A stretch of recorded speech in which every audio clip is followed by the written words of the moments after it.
Hello दोस्तों, कैसे हैं आप सब। पूजा की आवाज़ में आपका स्वागत है। आज मैं आपके सामने जीवन की वो कड़वी सच्चाई लेकर उपस्थित हुई हूँ जिससे हम लोग अक्सर रूबरू होते रहते हैं और हम समझ नहीं पाते कि ये है क्या।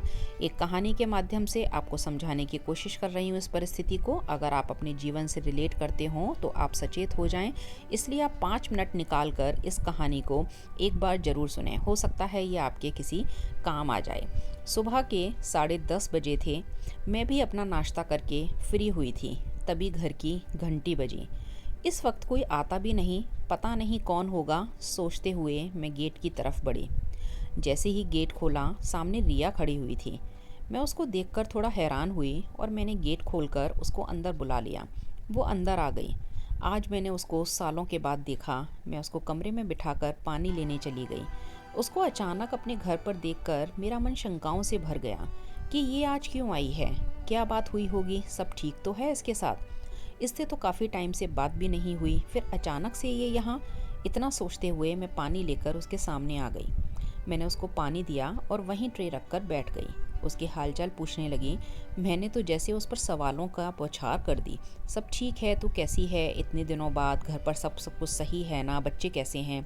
रिया ने मुझे रोकते हुए कहा, हाँ हाँ पारुल, सब ठीक है। पर उसके इस जवाब से मैं संतुष्ट नहीं हुई।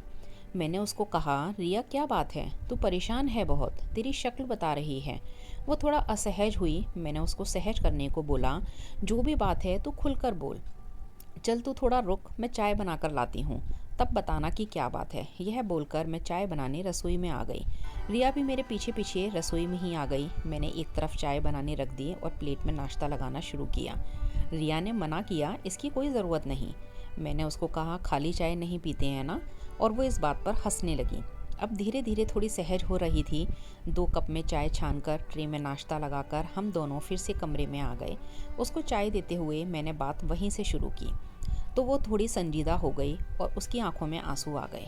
थोड़ी सी रुद्ध आवाज़ में बोली, तेरे को रागनी याद है, कॉलेज वाली। मैंने बोला, हाँ वही जो तेरी सबसे अच्छी दोस्त थी, दो जिस्म एक जान। रिया ने बोला, हाँ वही। उसको क्या हुआ, मैंने पूछा। रिया ने कहा, उसको कुछ नहीं हुआ, बस अब उसका व्यवहार नहीं समझ आ रहा है। मैं अब उसकी वजह से कहीं भी दिमाग नहीं लगा पाती हूँ।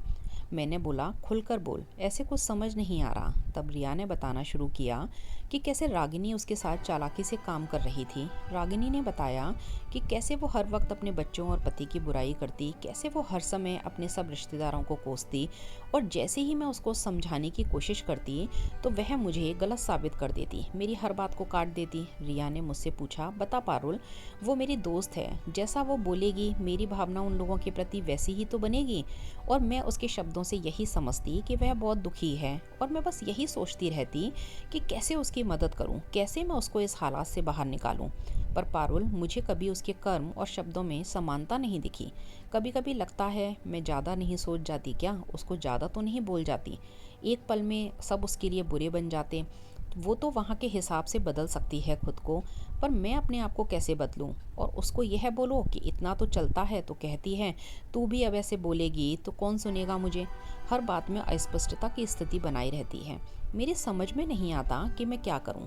समझ नहीं आता कि मैं उसकी दोस्त हूं या कोई बातों का कूड़ेदान कि आकर सारी नकारात्मक ऊर्जा यहाँ उड़ेल दूं। उसकी बातों को मैंने बहुत ध्यान से सुना और सारा माजरा मेरे समझ आने लगा। मैं उसको इतना बोलकर भी बात ख़त्म कर सकती थी कि तो उससे बात करना बंद कर दे, पर उसको समझाना भी बहुत ज़रूरी था। तब मैंने उसको बताया गैस लाइटनिंग का मतलब। आसान शब्दों में कहा जाए तो इस गैस लाइटनिंग का मतलब अपने फ़ायदे के लिए दूसरे को भरमाना है। यानी किसी के साथ मनोवैज्ञानिक तौर पर इस तरह से खेल खेला जाए और उसे धोखे में रखते हुए इस तरह से भ्रमित कर दिया जाए कि पीड़ित शख्स अपने विचारों और खुद की दी हुई सलाह पर संदेह करने लगे। लोग अपने फ़ायदे के लिए आपको भ्रमित करके अपने साथ रखते हैं और रिश्ते पर अपनी पकड़ बनाए रखते हैं, चाहे उसके लिए आपसे झूठ बोलना पड़े, आपको गलत साबित करना पड़े। ऐसे लोग किसी भी हद तक जा सकते हैं। ऐसे लोग सहानुभूति को भी अपना हथियार बनाते हैं। मैंने उसको समझाते हुए बोला, आजकल सबका यही हाल है, बस हम जहाँ से हट सकते हैं हट जाते हैं, और हट भी जाना चाहिए। लोगों को दोस्त या रिश्ते नहीं चाहिए, चाहिए तो बस इंसान, वो भी उसकी ज़रूरत के हिसाब से कि किससे कौन सी ज़रूरत पूरी हो रही है। मैंने उससे कहा कि तू किसी के लिए विकल्प नहीं है कि जब मर्जी हुई तब उठा लिया, बाकी रख दिया। मेरी बातें सुनकर रिया काफ़ी हल्का महसूस कर रही थी और बार बार थैंक्स बोल रही थी, पारुल, तूने मुझे एक ऐसी स्थिति के बारे में समझाया है जो मैं खुद से कभी नहीं समझ पाती और अपने को ही गलत समझती रहती है। और इतना बोलकर वह चली गई। उसके जाने के बाद मैं थोड़ी देर के लिए बैठी रह गई।